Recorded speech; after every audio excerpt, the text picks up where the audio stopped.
Hello good evening दोस्तों, कैसे हैं आप। मुझे आशा है आप लोग ठीक होंगे। इस सीरीज़ को मैं कब से स्टार्ट करने वाला था, पर मुझे वक्त ही नहीं मिल रहा था। फ़िलहाल एटलीस्ट मुझे वक्त मिल चुका है और आज हम देखने जा रहे हैं वेंस्टेक यानी घमंडी बारहसिंगा हिरन, घमंडी बारहसिंगा। दोस्तों, जैसे कि मैं आपको बताते रहता हूँ कि इंग्लिश में रीडिंग बहुत ही ज़रूरी है। In order to enhance spoken English आपकी रीडिंग बहुत ही ज़रूरी है। रीडिंग से हमें क्या पता चलता है, हमें ये पता चलता है कि हमारा लेवल क्या है, हमें नई वोकेबलरीज जानने को मिलती हैं, नए वर्ड्स, नए ग्रामर का स्ट्रक्चर क्या है वो हमें जानने को मिलता है और हमें लाइफ में कुछ नई सीख भी मिलती है। तो इसी के रिलेटेड मैं आपको यहाँ पर आज दी घमंडी बारहसिंगा, दी वेंस्टेज घमंडी बारहसिंगा की एक स्टोरी सुनाने जा रहा हूँ। तो स्टोरी देखने से पहले अगर वीडियो अच्छा लगे तो इसको लाइक ज़रूर कर दीजिएगा। तो चलिए हम देखते हैं घमंडी बारहसिंगे की ये स्टोरी। दी वेंस्टेक घमंडी बारहसिंगा। Once there was a vain stag. Once यानी एक बार, देयर वॉज अ वेंस्टेक, एक घमंडी बारहसिंगा था। ओके, घमंडी बारहसिंगा था।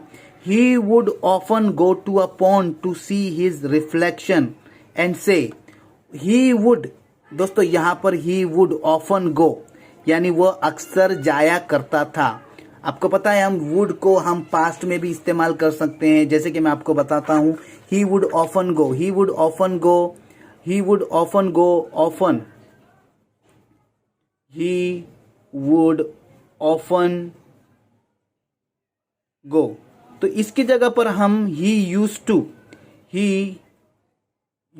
To go to the pond often, आप इस तरह भी बोल सकते हैं दोस्तों।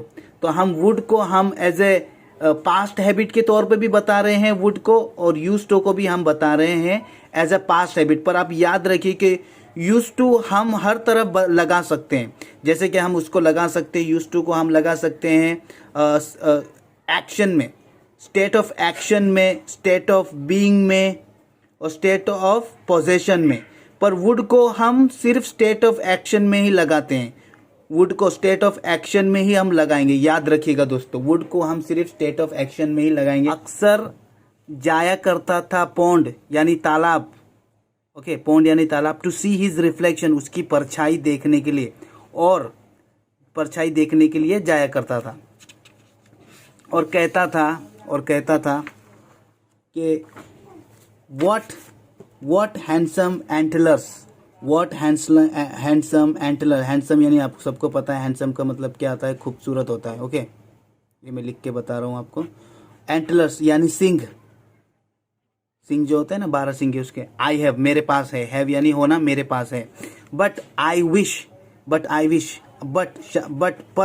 आई विश आई हैड, मेरे पास होते क्या होते, खूबसूरत पैर भी, लेग्स टू, मेरे पास क्या होते, खूबसूरत पैर भी होते। आई विश आई हैड, ये सोच रहा है वो। ओके, वन डे, एक दिन, अ लायन, वन डे एक दिन, अ लायन यानी शेर, एक दिन शेर, लायन एडवांस यानी उसकी ओर बढ़ा, टुवार्ड हिम इसकी ओर बढ़ा यानी आगे बढ़ा उसकी ओर, टुवार्ड हिम ही रन का सेकंड फॉर्म रैन, भागा। रन मतलब भागना, रैन मतलब भागा, वो भागा। इनटू कहाँ पर, इनटू द थिक फॉरेस्ट, घना जंगल, घना फॉरेस्ट जंगल। And his antlers got caught यानी फंस गए, उसके क्या उसके सिंग फंस गए। अमोंग बीच में, लो ब्रांचेस, लो यानी नीची ब्रांचेस यानी शाखाओं, ऑफ द ट्री के, झाड़ के, वृक्ष के नीची शाखाओं के बीच उसके क्या सिंग फंस गए। ओके, सिंग। ही रियलाइज्ड, उसने सोचा that his end was now near, उसका अंत अब निकट था। and cursed, उसने अपने cursed his antlers for that, उसने अपने श्राप दिया, किसको, एंटेलर्स को, सिंह को श्राप। श्राप दिया। फॉर दैट, इसके लिए उसने अपने सिंह को श्राप दिया। आगे देखते हैं हम लोग। फाइनली अंततः with the help of his strong leg, उसके मजबूत पैरों, मजबूत पैरों के कारण, विद उसके मदद के कारण, he was able to free, वो फ्री हो सका, वो आजाद हो सका। ही वॉज एबल टू हो सका,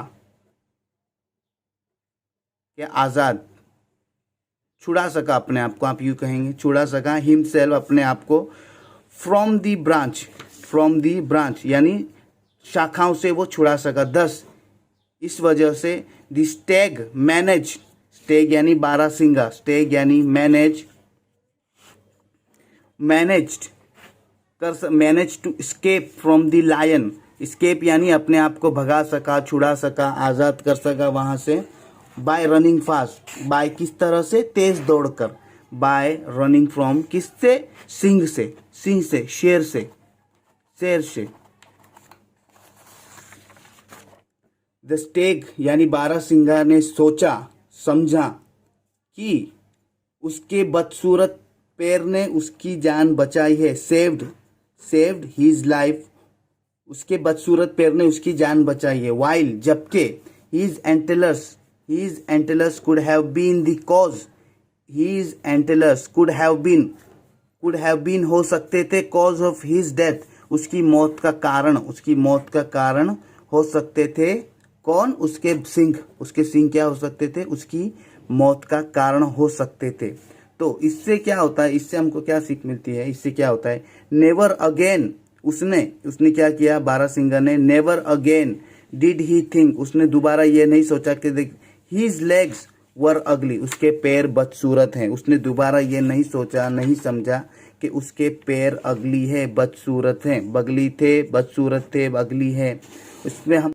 इससे मोरल ऑफ द स्टोरी क्या है दोस्तों, one should not gloat over physical beauty, व्यक्ति को ग्लोट यानी घमंड नहीं करना चाहिए बाहरी सुंदरता पर। किसी व्यक्ति को बाहरी सुंदरता पर अपना घमंड नहीं करना चाहिए। इस चीज़ से हमें ये सबक मिलता है, कि जो भी हमारे पास है उससे हमें संतुष्ट होना चाहिए और अपने आप को और प्रेरित करना चाहिए और अपने आप को मजबूत करना चाहिए।